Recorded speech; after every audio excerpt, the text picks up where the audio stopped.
Hello, everybody. Uh, I'm going to show you how to use Google AI to find something which we really interested. For example, this is the question. I want to find it out. How to find a good teacher using Google AI. So this is the task I have. So first thing you have to do, you just log into your Google account, and you can see an icon here, a lab. That's Google Lab, and click that one. When you click that one, this message will come. Then turn on the switch. When turn on, SGE may appear when you search.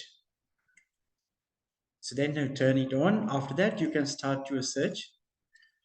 Find the best London teacher in Sri Lanka for biology.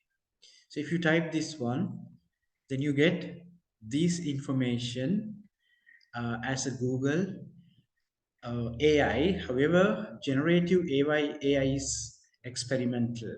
So you see here, the ICBT college is given, and here the teachers are listed here, and also the places are listed here. So this is a really good method to find a good teacher using Google AI. So you can try and enjoy.